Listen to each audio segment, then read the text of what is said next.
Hello everyone, good morning. Unit 13, lecture number 8 and chapter number 5. વિદ્યુત અને ચુંબકીય dipole વચ્ચેની સામ્યતા. તો આપણે જે કમ્પેરિઝન હમણાં સમજીશું એના પરથી મહત્તમ MCQ બધી રેફરન્સ બુક્સની અંદર આપેલા છે. વિદ્યાર્થી મિત્રો, વિદ્યુત ડાયપોલ આપણને ખ્યાલ જ છે કે સમાન મૂલ્યના વિજાતીય વિદ્યુતભારોને પરિમિત અંતરે મૂકતા બનતી રચનાને વીડા વિદ્યુત ડાયપોલ કહે છે. અને બે વિદ્યુતભારો વચ્ચેનું અંતર 2a વડે દર્શાવાય.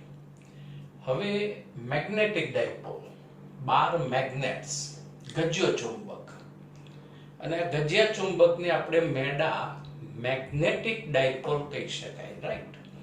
હવે જે ધન વિદ્યુતભાર રહ્યો પ્લસ ક્યુ વિદ્યુતભાર, એને નોર્થ પોલ સાથે સરખાવી શકાય, અને માઇનસ ક્યુ વિદ્યુતભારને સાઉથ પોલ, દક્ષિણ ધ્રુવ સાથે સરખાવી શકાય.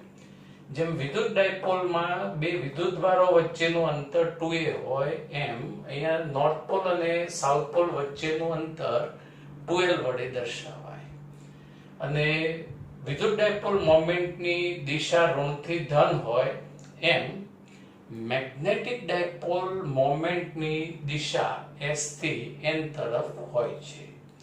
હવે આપણે બીજા કેટલાક સૂત્રોની કમ્પેરિઝન આગળ ધ્યાનમાં લઈએ તો પહેલા આવશે કોન્સ્ટન્ટ, અચળાંક.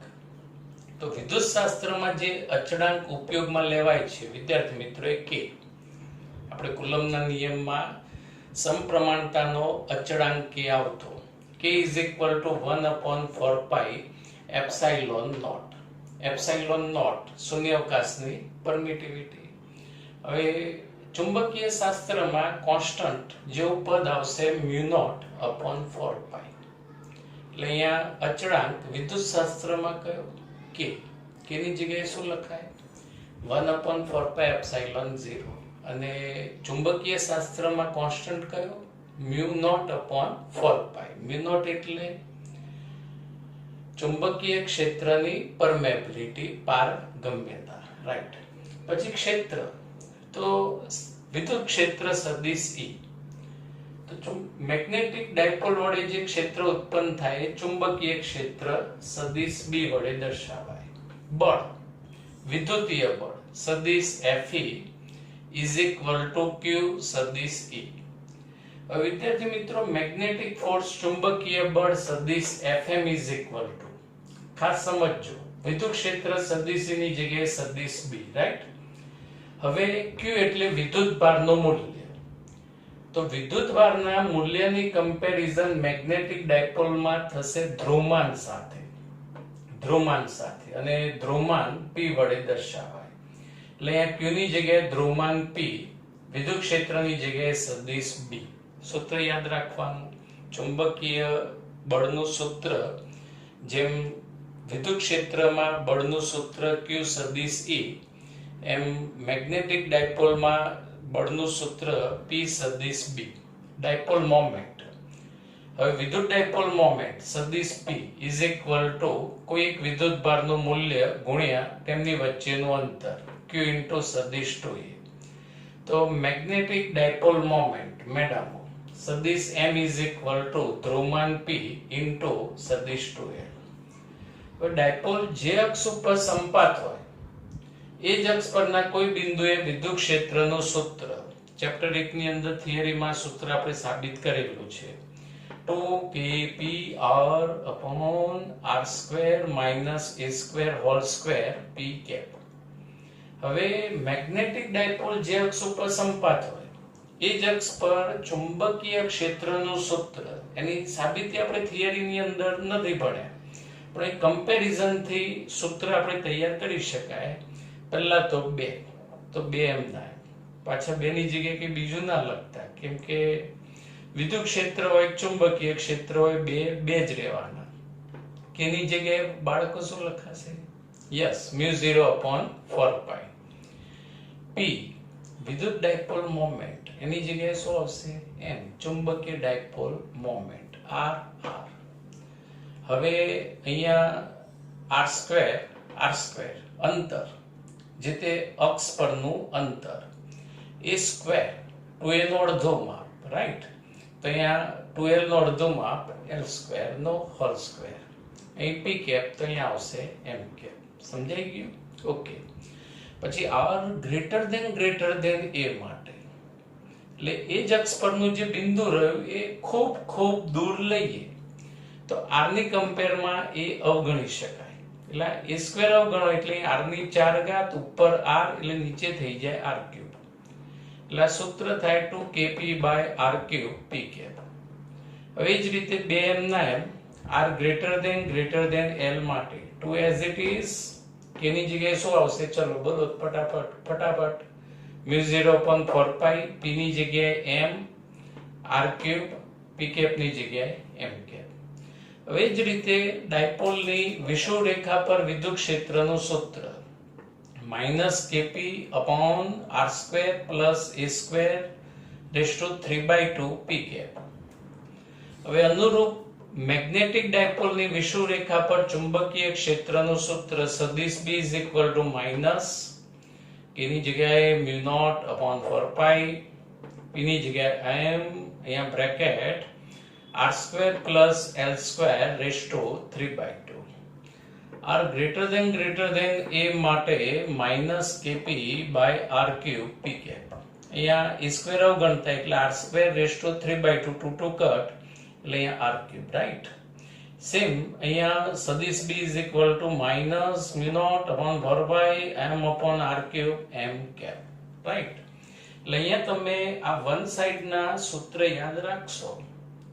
એટલે ચુંબકીય શાસ્ત્રના સૂત્ર સ્કીમમાં એક સાથે એક સૂત્ર તમને ફ્રીમાં યાદ રહેશે.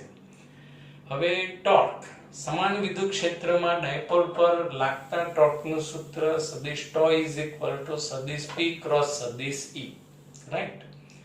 તો સમાન ચુંબકીય ક્ષેત્રમાં મેગ્નેટિક ડાયપોલ પર લાગતા ટોર્કનું સૂત્ર સદિશ m × સદિશ b. સ્થિતિ ઊર્જા ચેપ્ટર 2 માં ડાયપોલની સ્થિતિ ઊર્જાનું સૂત્ર -સદિશ p / સદિશ e.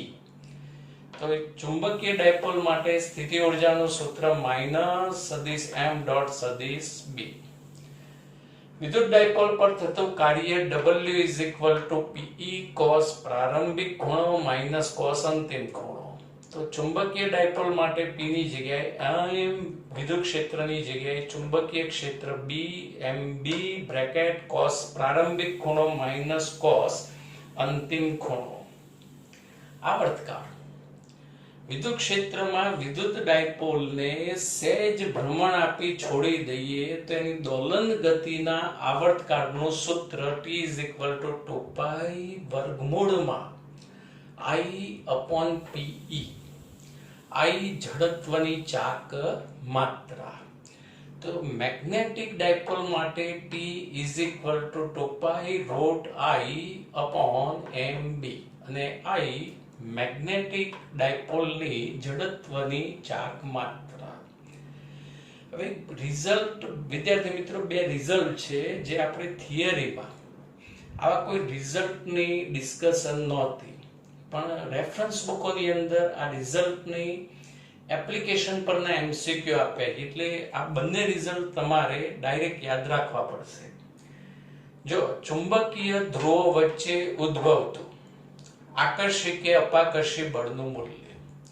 બીજી એક વસ્તુ વિદ્યાર્થી મિત્રો, આ જે મેગ્નેટિક પોલ હોય ચુંબકીય ધ્રુવ, એનું સ્વતંત્ર અસ્તિત્વ શક્ય નથી. આપણે આના ટુકડા કરતા જઈએ તો દરેક ટુકડો મેગ્નેટ તરીકે વર્તે અને નોર્થ સાઉથ બે પોલ હોય જ.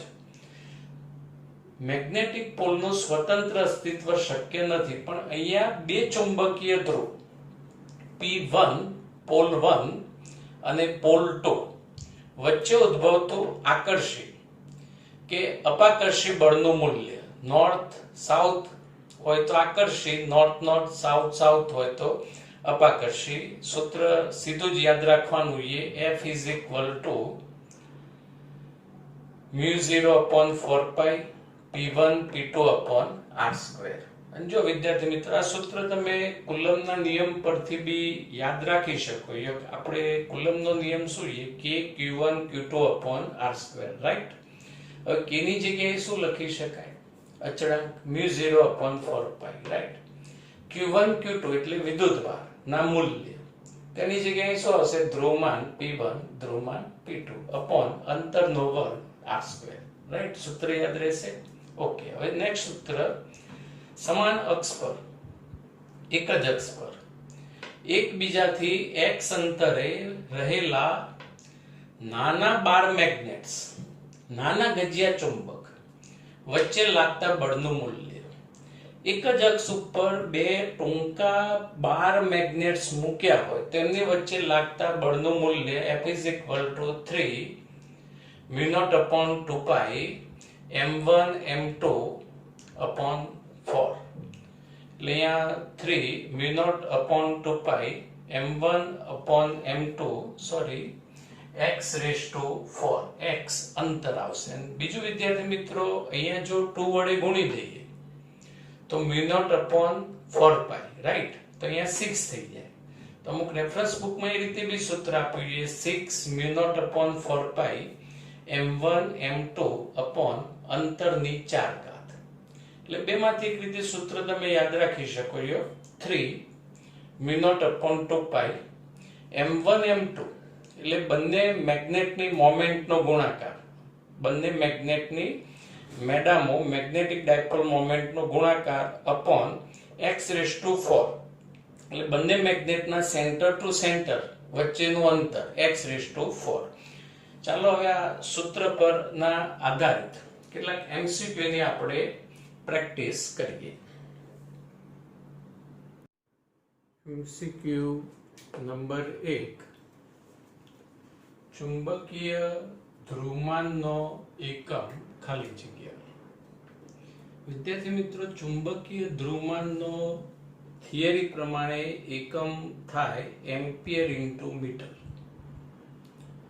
અને બીજી એક વસ્તુ એ પણ યાદ રાખજો કે એમ્પિયર ઇન્ટુ મીટર એકમ ધરાવતી બે ભૌતિક રાશિઓ છે, એક ધ્રુવમાન અને બીજી ભૌતિક રાશિ ચેપ્ટર 4 માં વિદ્યુત પ્રવાહ ખંડ, બંનેનો એકમ એમ્પિયર ઇન્ટુ મીટર છે.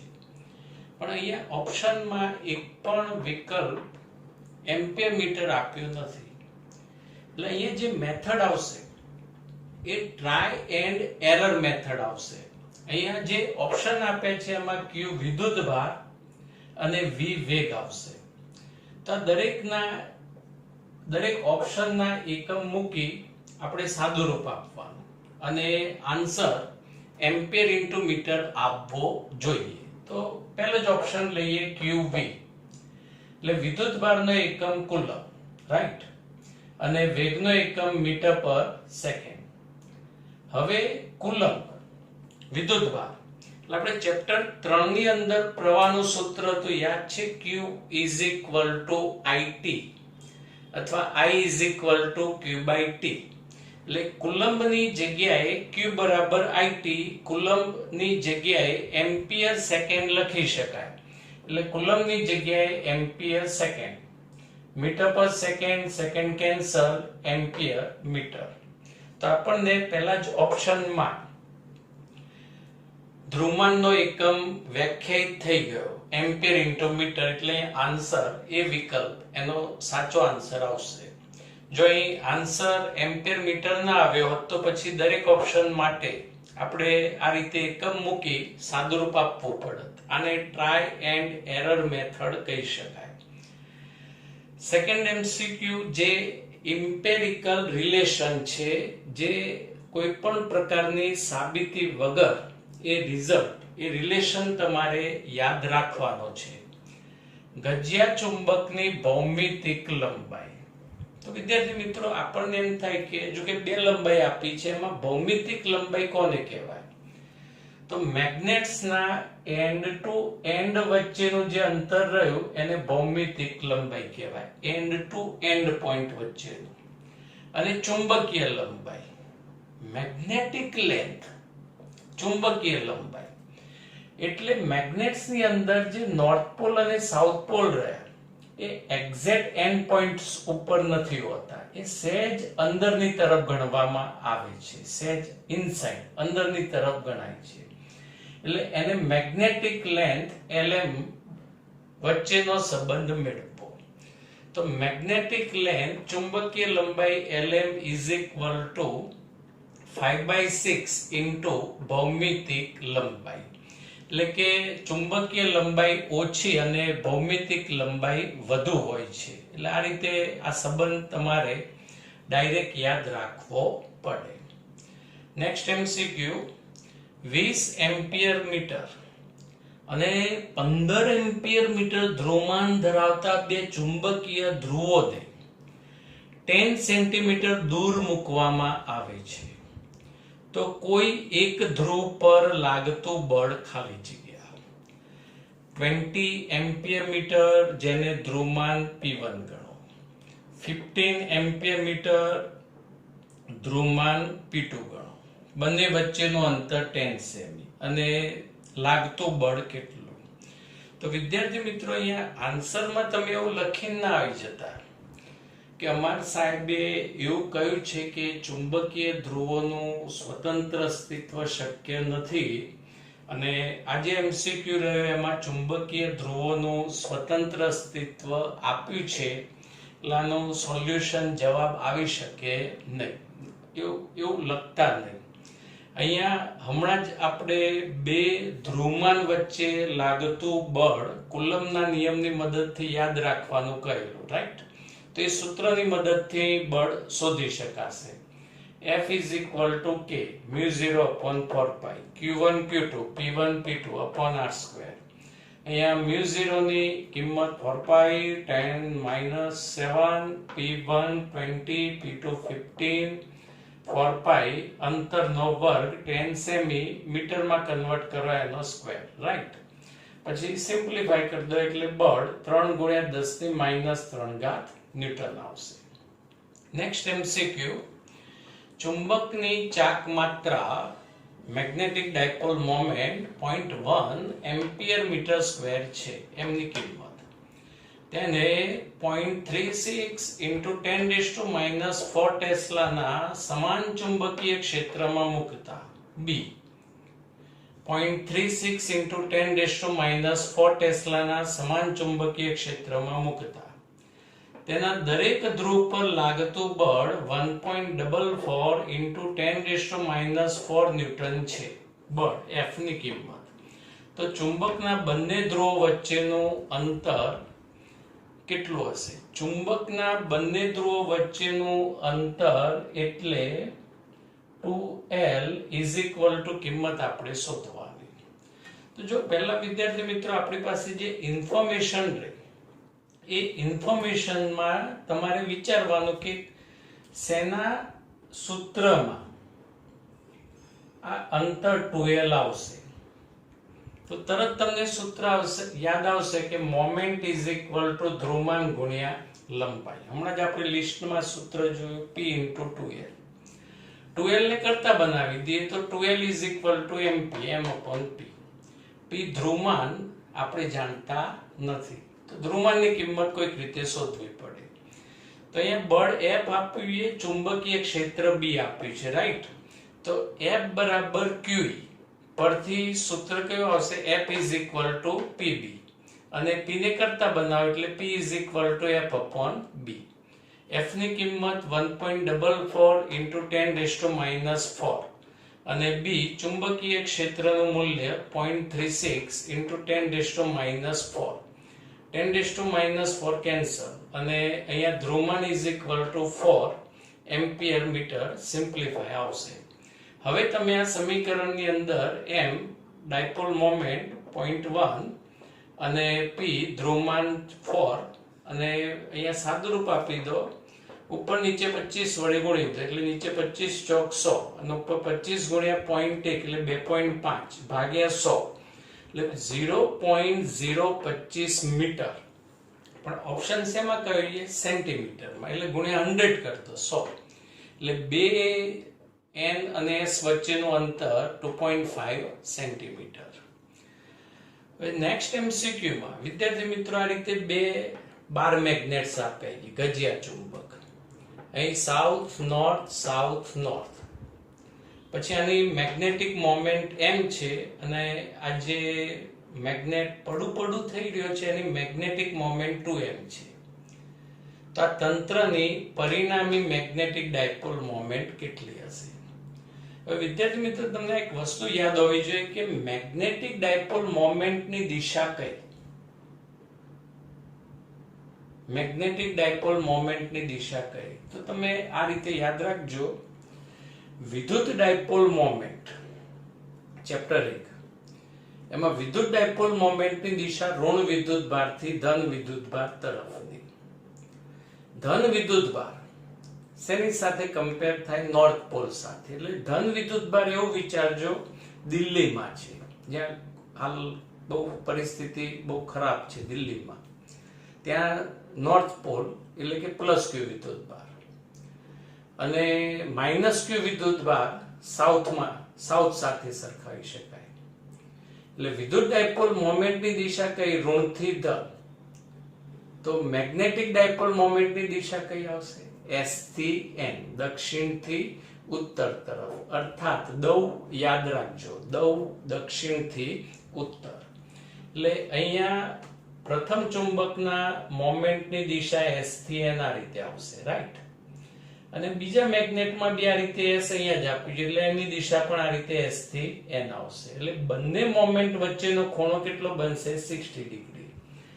હવે બે સદિશ રાશિ વચ્ચેનો ખૂણો આપ્યો હોય અને એનું પરિણામી મૂલ્ય શોધવું હોય તો આપણે ધોરણ 11 પ્રમાણે સૂત્ર R √a² + b² + 2ab cos θ. તો અહીંયા પરિણામી magnetic dipole moment √m1² + m2² + 2 m1 m2 cos θ.